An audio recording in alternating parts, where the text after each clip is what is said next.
નમસ્કાર વિદ્યાર્થી મિત્રો, આજે આપણે ધોરણ 11માં મનોવિજ્ઞાન વિષય, ધોરણ 11 આર્ટ્સનો મનોવિજ્ઞાન વિષય એના વિશે અભ્યાસ કરીશું. એમાં પહેલું ચેપ્ટર છે મનોવિજ્ઞાન એક વિજ્ઞાન. એના વિશે આજે આપણે અભ્યાસ કરવાના છીએ. તો અગાઉ આપણે મનોવિજ્ઞાનનો અર્થ અને સ્વરૂપ જોઈ ચૂક્યા છીએ. હવે આપણે મનોવિજ્ઞાનના ધ્યેયો વિશે અભ્યાસ કરીશું. એમાં મનોવિજ્ઞાનની અંદર 4 ધ્યેયો છે. મનોવિજ્ઞાનના પહેલું છે વર્ણન, બીજું છે સ્પષ્ટીકરણ, ત્રીજું છે આગાહી અને ચોથું છે નિયંત્રણ.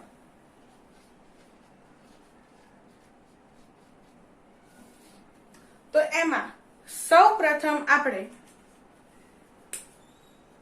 વર્ણન વિશે અભ્યાસ કરવાના છીએ. જોઈ લઈએ વિદ્યાર્થી મિત્રો, વર્ણન એટલે શું?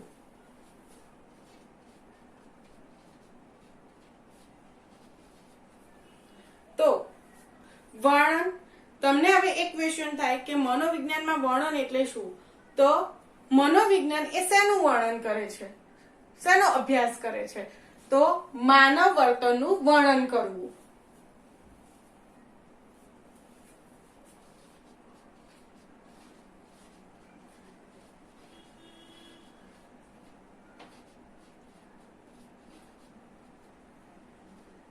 માનવ વર્તનનું વર્ણન કરવાનો અભ્યાસ એ મનોવિજ્ઞાનમાં થાય છે.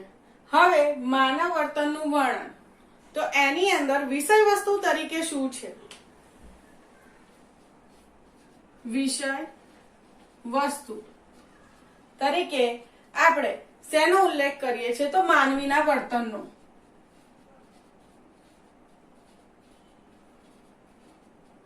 અભ્યાસ. ઠીક છે.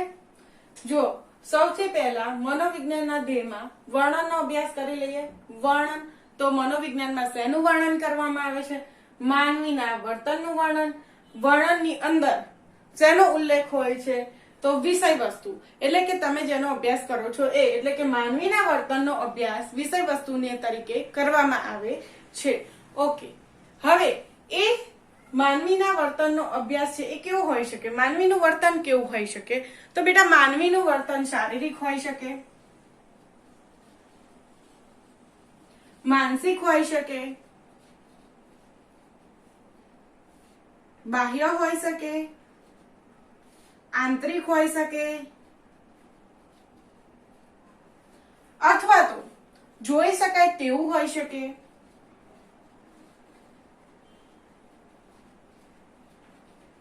અને જોઈ ન શકાય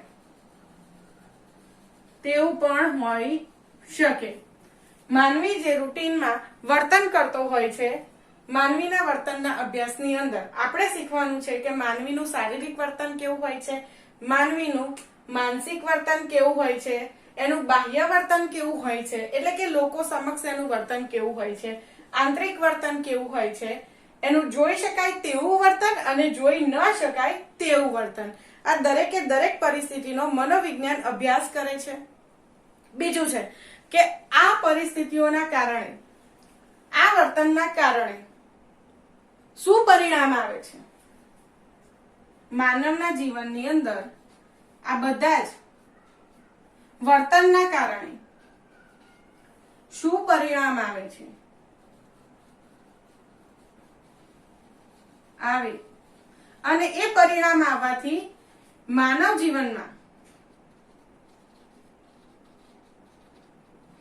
શું પરિવર્તન આવશે?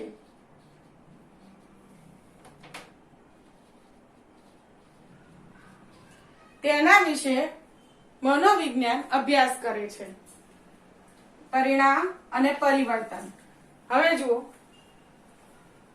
શારીરિક, માનસિક, બાહ્ય, આંતરિક, જોઈ શકાય તેવું, જોઈ ન શકાય તેવું, એવા વર્તન માનવી જનરલી કરતો હોય છે. તો એ વર્તનના કારણે એની લાઈફમાં શું પરિણામ આવે છે?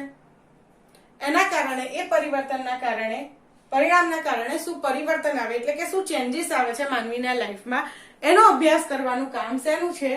મનોવિજ્ઞાન કરે છે. ઓકે, તો હવે એની અંદર સારા પરિણામ પણ હોઈ શકે, ખરાબ પરિણામ પણ હોઈ શકે, પરિવર્તન પણ સારા આવી શકે, ખરાબ આવી શકે, દરેક જાતના પરિવર્તન શક્ય બની જાય છે. આ માનવ વર્તનના કારણે કેવા પરિણામ આવશે એ જોવાનું કામ કોણ કરે છે? મનોવિજ્ઞાન કરે છે. કોઈ પણ વિષયને સમજવા માટે આપણે સૌ પ્રથમ એ વિષય વસ્તુ ચેક કરવું પડે, વિષય વસ્તુને સમજવું પડે કે ખરેખરમાં આ વિષયની અંદર વિષય વસ્તુ છે શું. અહીંયા આપણે માનવીના વર્તન વિશેનો અભ્યાસ કરીએ છીએ, ઠીક છે? તો એને આ અભ્યાસ વર્ણનના સમકક્ષ થઈને જ આપણે આગળ વધારી શકીએ એમ છીએ. હવે બીજો પોઈન્ટ છે, બીજો ધ્યેય છે જે છે સ્પષ્ટીકરણનો.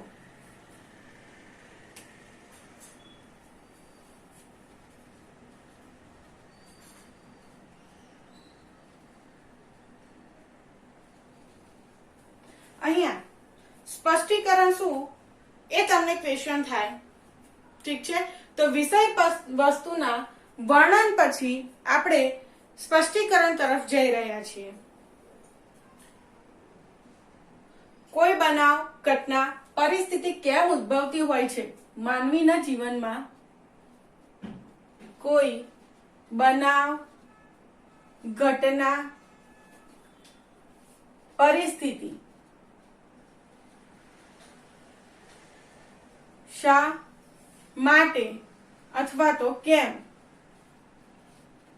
ઉદ્ભવતી હોય છે?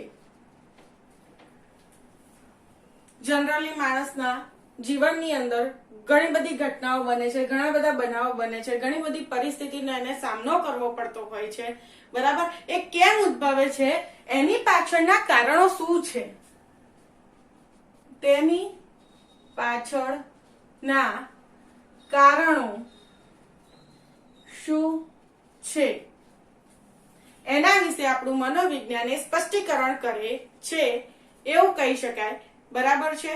મનોવિજ્ઞાન એ માનવ વર્તનના પાછળના કારણો શોધીને માનવીનું વર્તન કેમ થાય છે, માનવ વર્તન ના પાછળના કારણો શોધીને માનવીનું વર્તન કેમ થાય છે તેનું સ્પષ્ટીકરણ કરે છે.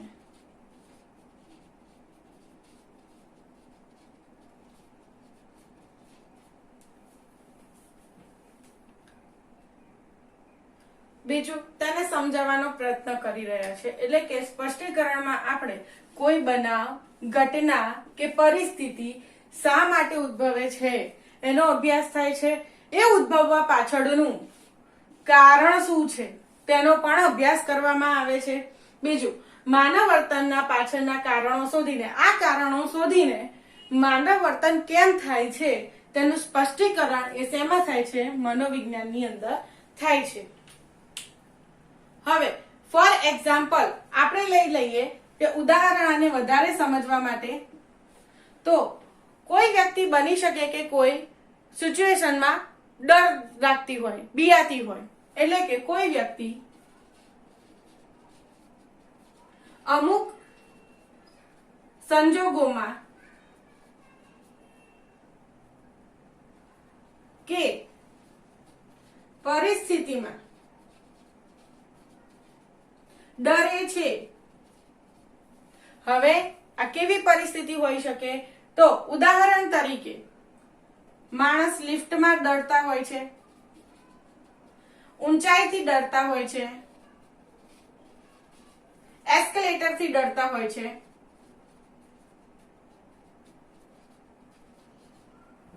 વગેરે વગેરે, બરાબર છે? તો અંધારામાં પણ ડરતા હોય છે, અંધારાથી.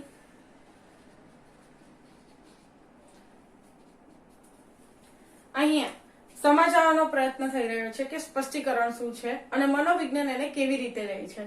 તો કોઈ વ્યક્તિ, લાઈવ વ્યક્તિ કોઈ અમુક સંજોગોમાં પરિસ્થિતિમાં ડરતું હોય છે, તો એ કયા કારણોસર ડરે છે? બીજું, લિફ્ટ થી ડરે છે, ઊંચાઈથી ડરે છે, એસ્કેલેટર એટલે કે મોલમાં તમે જાઓ છો જે ઓટોમેટિક સીડી ચડ ઉતર થાય છે અને એસ્કેલેટર કહેવાય, તો એ એસ્કેલેટર થી ડરતા હોય છે, અંધારાથી ડરતા હોય છે. તો આ ડરવા પાછળના કારણો શું છે? બરાબર છે. એ કારણો શોધીને મનોવિજ્ઞાન તેને સમજાવવાનો પ્રયત્ન કરે છે. આના પાછળના કારણો શોધીને સમજાવવાનો કે સ્પષ્ટીકરણ કરવાનો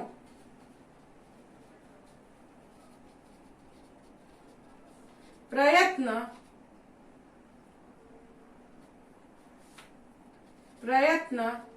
મનોવિજ્ઞાનમાં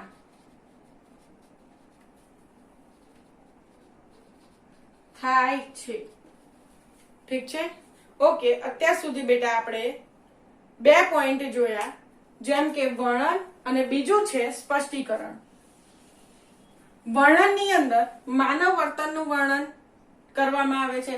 એનું વિષય વસ્તુ શું છે? તો વિષય વસ્તુમાં માનવીના વર્તનનો અભ્યાસ કરવામાં આવે છે.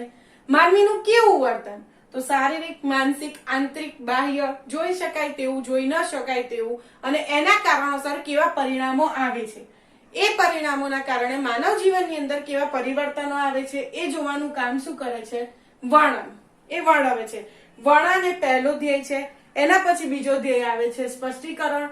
કોઈ બનાવ, ઘટના, પરિસ્થિતિથી માણસ કેમ ડરે છે? શા માટે એ બનાવ, ઘટના, પરિસ્થિતિ ઉદ્ભવતી હોય છે? એની પાછળના કારણો શું હોઈ શકે?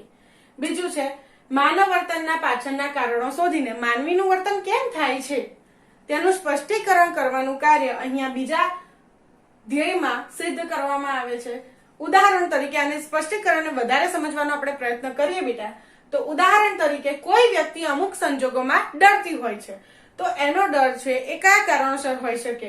એ લિફ્ટમાં ડરતી હોય છે, ઘણા વ્યક્તિઓ તમે જુઓ ઊંચાઈથી ડરતા હોય છે, ઘણા વ્યક્તિ એસ્કેલેટરથી ડરતા હોય છે, ઘણા અંધારાથી ડરતા હોય છે. તો આ પરિસ્થિતિમાં માનવી શા માટે ડરે છે એના કારણો શોધવા. બરાબર છે. કારણો શોધીને એને સમજાવવાનો કે સ્પષ્ટીકરણ કરવાનો પ્રયત્ન એ મનોવિજ્ઞાનમાં થતો હોય છે. ઓકે, હવે આપણે ત્રીજો પોઈન્ટ જોઈ લઈએ, આગાહી.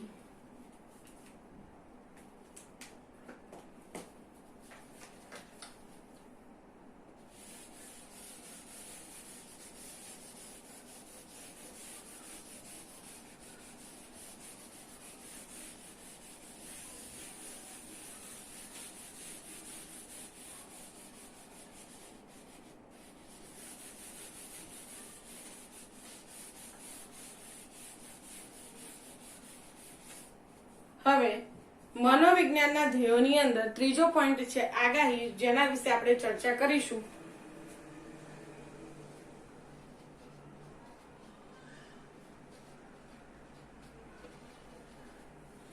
આગાહી એટલે બીજા શબ્દોમાં આપણે કહી શકીએ કે ભવિષ્ય કથન.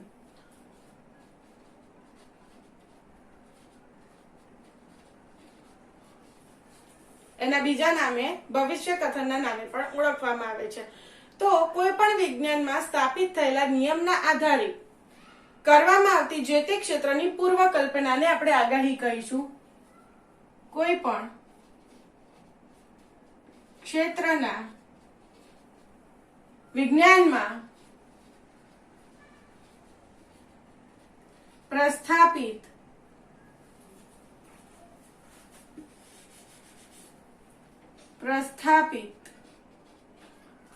થયેલા નિયમના આધારે જે તે ક્ષેત્રને લઈને કરવામાં આવતી પૂર્વ કલ્પના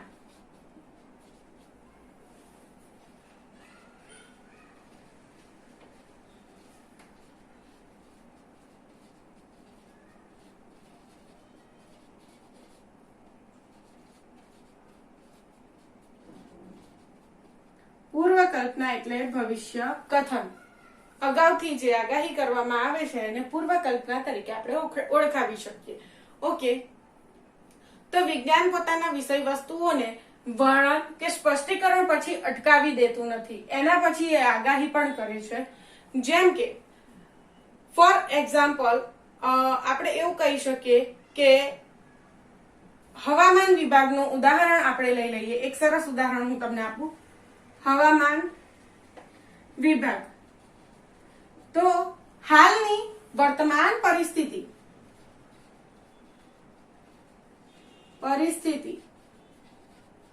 હાલની જે વર્તમાન પરિસ્થિતિ છે એનું વર્ણન તો હવામાન વિભાગ કરે જ છે. શું કરે છે? વર્ણન.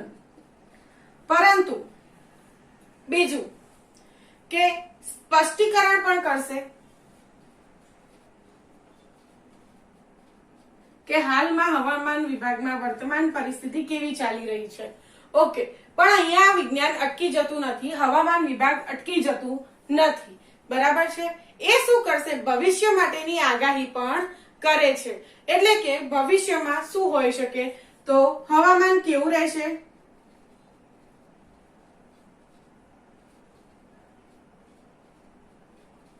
બીજું ઉનાળામાં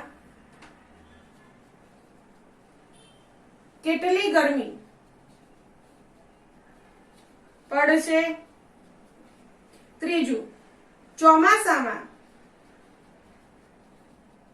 કેટલો વરસાદ પડશે,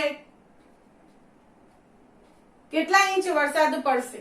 બરાબર છે? વગેરે વગેરેની હવામાન વિભાગ દ્વારા આગાહી કરવામાં આવે છે. એને કહેવાય બેટા આગાહી. એવી જ રીતે મનોવિજ્ઞાનમાં બાળ ઉછેરની પદ્ધતિઓમાંથી માતા પિતા બાળકને કઈ પદ્ધતિથી ઉછેરવાનો પ્રયત્ન કરશે અને એ પદ્ધતિના કારણે બાળકનો ઉછેર છે એનું વ્યક્તિત્વ કેવું બનશે. બરાબર છે? એના વિશે આપણે અહીંયા મનોવિજ્ઞાને આગાહી કરે છે. એટલે કે જો માતા પિતા છે, અહીંયા હું તમને એક સરસ ઉદાહરણ આપું.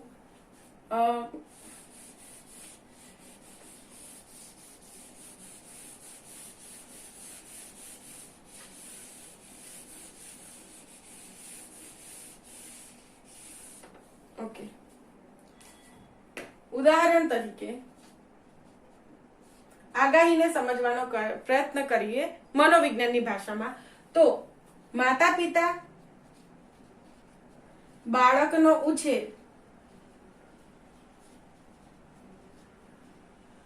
કઈ પદ્ધતિથી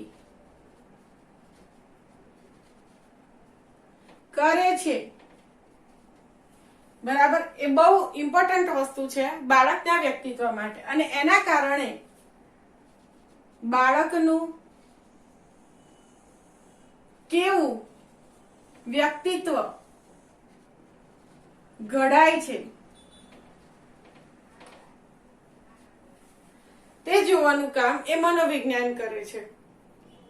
હવે માતા પિતા બાળકને કેવી રીતે ઉછેરે, તો બાળકનું કઈ પદ્ધતિથી ઉછેર કરે ને તો બાળકનું વ્યક્તિત્વ એ કેવું થાય. બરાબર? જો આ સિદ્ધાંત મુજબ જો માતા પિતા બાળકને અતિ શિસ્ત વાળા વાતાવરણમાં ઉછેરશે તો એનું પરિણામ શું આવી શકે?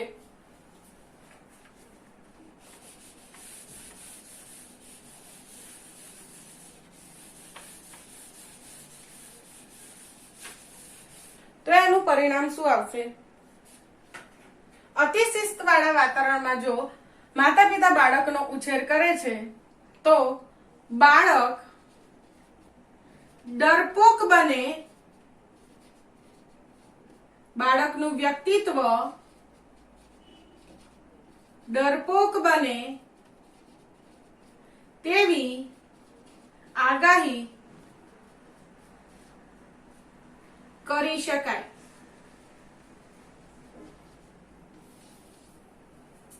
ઠીક છે? અહીંયા બે સરસ ઉદાહરણ આપ્યા મેં તમને. એક છે હવામાન વિભાગનું, શેને સમજાવવા? આગાહીનો પોઈન્ટ સમજાવવા માટે. બરાબર? તો હવામાન વિભાગ એ વર્તમાન પરિસ્થિતિનું તો વર્ણન કરે જ છે, પણ જોડે જોડે એનું સ્પષ્ટીકરણ બી કરશે. પ્લસ હવામાન ભવિષ્યમાં કેવું રહેશે, ઉનાળામાં આ વર્ષે કેટલી ગરમી પડશે, ચોમાસામાં આ વર્ષે કેટલો ઇંચ વરસાદ પડશે એની આગાહી પણ કરે છે. આગાહીમાં બીજું ઉદાહરણ આપ્યું, માતા પિતા બાળકનો ઉછેર કઈ પદ્ધતિથી કરે છે એ વધારે મેટર કરે છે. બાળકનું વ્યક્તિત્વ કેવું ઘડાય છે એની ઉપર. બરાબર. તો કોઈ માતા પિતા છે પોતાના બાળકનો ઉછેર અતિ શિસ્તવાળા વાતાવરણમાં કરશે તો બાળક ડરપોક બની શકે છે, તેનું વ્યક્તિત્વ ડરપોક બની જાય એવી આગાહી આપણે કરી શકીએ. ઓકે, તો અહીંયા આપણું હું તમને હજી એક બે ઉદાહરણ આપી શકું છું. જેમ કે પ્રેરણા. બાળકનું વ્યક્તિત્વ ઘડવામાં એક પ્રેરણાનો પણ મહત્વનો ફાળો છે. જેમ કે ગાંધીજી, પછી વૈજ્ઞાનિક, કોઈ શિક્ષક.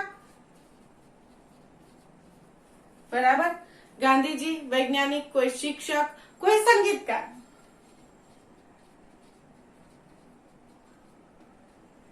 આ દરેકે દરેક શેનો ઉલ્લેખ છે બેટા? પ્રેરણાનો. એટલે કે બાળક નાનું હોય છે ત્યારે એ શેની પ્રેરણા લે છે, કયા વ્યક્તિને નામાંથી કંઈક શીખવા માંગે છે. કોઈ વ્યક્તિત્વ, કોઈ માણસનું વ્યક્તિત્વ એવું હોય જે વધારે ઇમ્પ્રેસિવ હોય. બરાબર. તો એ એની પ્રેરણાનું રૂપ બને છે, આઈડિયલ વ્યક્તિત્વ બને છે. એ બાળકો એને ફોલો કરતા હોય છે. તો બાળકનું વ્યક્તિત્વ ભવિષ્યમાં કેવું બનશે એ એની પ્રેરણા ઉપરથી પણ આપણને ખ્યાલ આવી જાય છે કે નાનું બાળક હોય છે ગાંધીજીના વિચારો ધરાવતું હોય છે, એમના આઈડલ તરફ એનું વધારે માન હોય છે, સન્માન હોય છે. વૈજ્ઞાનિક બનવા ઈચ્છતું હોય છે, કોઈ શિક્ષક હોય તેમના જેવું બનવા ઈચ્છતું હોય છે. સંગીતકાર હોય તો એના જેમ સંગીત વાદ્ય વગાડવા માટે એ રસ ધરાવતું હોય છે. તો એનું ભવિષ્યમાં વ્યક્તિત્વ કેવું હશે એની આગાહી આપણે સરળતાથી કરી શકીએ. ઓકે, હવે બીજું ઉદાહરણ હું તમને આપું તો આવેગનું ઉદાહરણ આપું. બરાબર છે. બીજું ઉદાહરણ આવેગનું આપું તો આવેગના ઉદાહરણની અંદર જેમ કે ગુસ્સો, પ્રેમ, લાગણી, સુખ, દુઃખ ની ઘટના. ઓકે, બાળકના જીવનમાં નાનપણમાં કઈ એવું બન્યું હોય કે એને અતિશય ગુસ્સો આવતો હોય, એટલે કે આવેગિક પ્રકાર છે ગુસ્સાનો. તો ગુસ્સો છે, પ્રેમ છે, લાગણી છે, સુખ દુઃખની ઘટનાઓ બનેલી છે. તો એ કારણો ઉપરથી પણ તમે આગાહી કરી શકો છો કે ભવિષ્યમાં બાળકનું વ્યક્તિત્વ કેવું હોઈ શકે. એટલે કે મનોવિજ્ઞાન છે એ વર્તનનું વિજ્ઞાન કરે છે. બાળક ભવિષ્યમાં કેવું વ્યક્તિત્વ ઊભું કરશે, કેવું વ્યવહાર કરશે, કેવું વર્તન કરશે એનો આપણે નિચોડામાંથી મેળવી શકીએ છીએ. ઓકે, તો અહીંયા આપણું આગાહીનો પોઈન્ટ ખતમ થાય છે બેટા. હવે ચોથો પોઈન્ટ આપણે સમજી લઈએ, નિયંત્રણનો.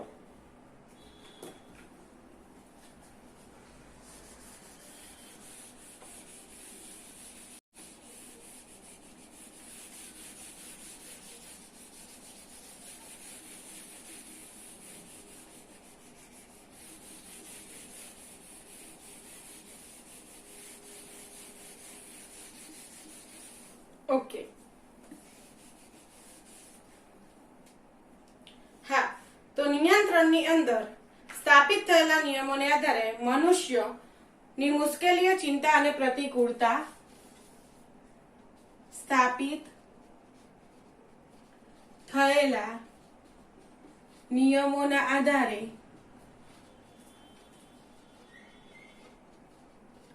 આધારે મનુષ્ય માનવ વર્તન એટલે કે તો મનુષ્યની મુશ્કેલીઓ,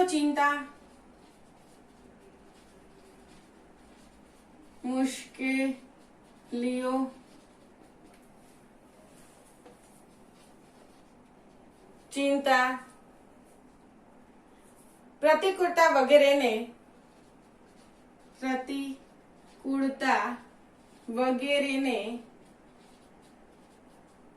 હલ કરવા એટલે કે એનો ઉકેલ લાવવા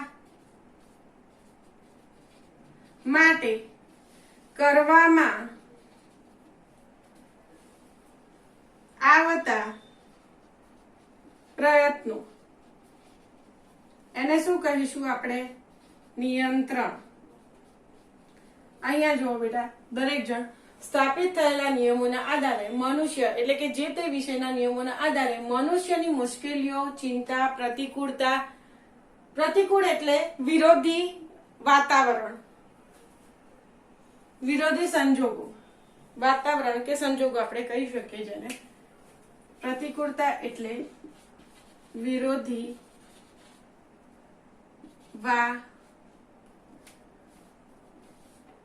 વાતાવરણ અથવા તો સંજોગો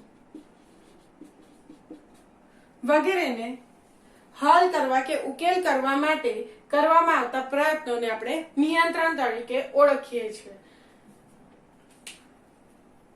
બીજા શબ્દોમાં આપણે કહીએ તો નુકસાનકારક કે તકલીફ ઊભી કરે તેવા પ્રયત્નો અથવા તો તેવા બનાવો ટાળવા માટે કરવામાં આવતા પ્રયાસો. તકલીફ કે નુકસાન ઊભું કરે તેવા પરિસ્થિતિને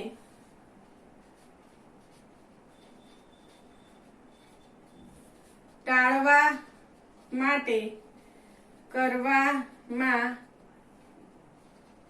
આવતા પ્રયત્નો.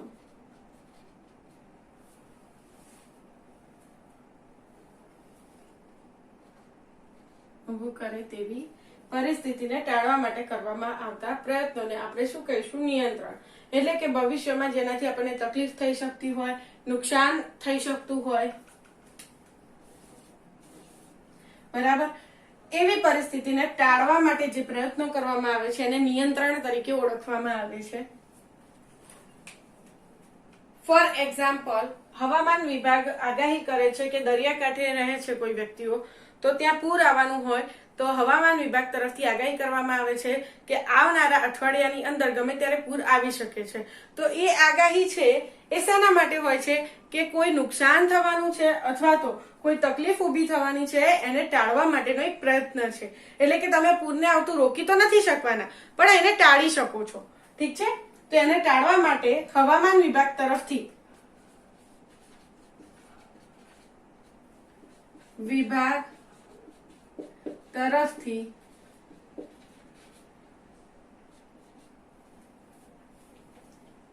કરવામાં આવતી આગાહી, બરાબર, તો એને આપણે અહીંયા નિયંત્રણ સ્વરૂપે જોઈ શકીએ છીએ. ઓકે, બીજું એક ઉદાહરણ હું તમને આપું તો અપરાધ કે બાળ ગુનાખોરી એ પણ એક સરસ ઉદાહરણ છે. સેકન્ડ ઉદાહરણ આપું નિયંત્રણને સમજવા માટે.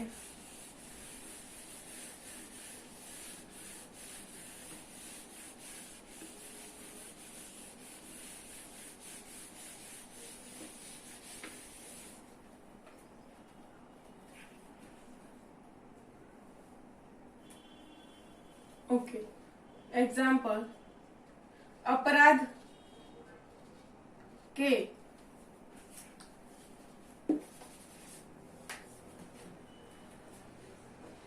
બાળ ગુનાખોરી બનવા પાછળના કારણો. અહીંયા ઉદાહરણ તરીકે આપણે લઈ લઈએ કે અપરાધ કે બાળ ગુનાખોરી જે વધે છે એની પાછળ બનવા માટેના કારણો કયા જવાબદાર છે. પછી મનોવિજ્ઞાન શું કરે છે? વર્ણન, સ્પષ્ટીકરણ, આગાહી કર્યા પછી નિયંત્રણ કરે છે. એટલે કે અપરાધ, બાળ ગુનાખોરી કેમ થાય છે એનું વર્ણન કરે છે, સ્પષ્ટીકરણ કરે છે, આગાહી કરે છે અને નિયંત્રણમાં લાવવા માટે શું કરશે? તો તેને શોધીને દૂર કરવાનો પ્રયત્ન કરે છે. પાછળના કારણો શોધીને દૂર કરવાનો પ્રયત્ન મનોવિજ્ઞાનમાં થાય છે. ઓકે, નાનપણમાં બાળક ગુનાખોરીમાં ફસાયેલો હોય, અપરાધી હોય, બરાબર, તો ભવિષ્યમાં એ બને નહીં ફરીથી એના માટે એ બનવા પાછળના કારણો મનોવિજ્ઞાન શોધે છે અને એ શોધીને એ પ્રયત્ન કરે છે કે એ કારણોને દૂર કરી શકે. ઓકે, હવે સમાજમાં બીજા પણ ઉદાહરણો છે, હું તમને આપું. પૂર્વગ્રહ છે, બરાબર? પૂર્વગ્રહ. બીજું છે મનોવલણોમાં પરિવર્તન.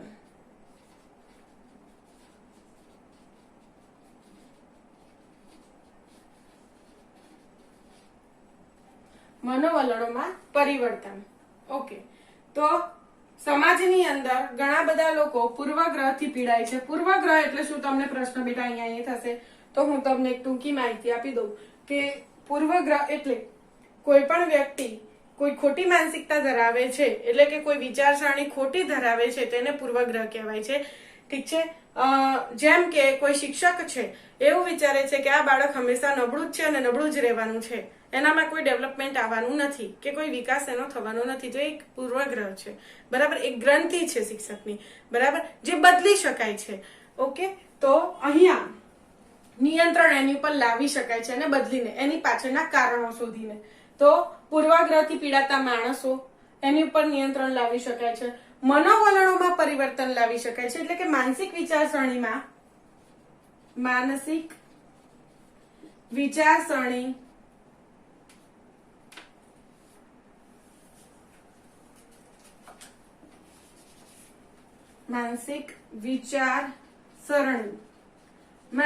પરિવર્તન, એટલે કે માનસિક વિચારસરણી લોકોની બદલી શકાય છે, કે જે પહેલેથી એમ કહી શકાય કે વર્ષો વર્ષથી ચાલતી આવતી પ્રથાઓ હોય, બરાબર, એ તમે કહી લો, અથવા તો જે રીતિ રિવાજો છે, કુરિવાજો છે, તેને બદલવા માટે મનોવિજ્ઞાન એ લોકોના મનોવલણોમાં પરિવર્તન લાવવામાં સફળ થાય છે. તો માનસિક વિચારસરણી છે એમાં પરિવર્તન એ લાવી શકે છે. ઓકે, જેમ કે માનસિક વિચારસરણીમાં પરિવર્તન પૂર્વગ્રહ ઘટાડીને ઝઘડા નો નિકાલ કરી શકાય છે.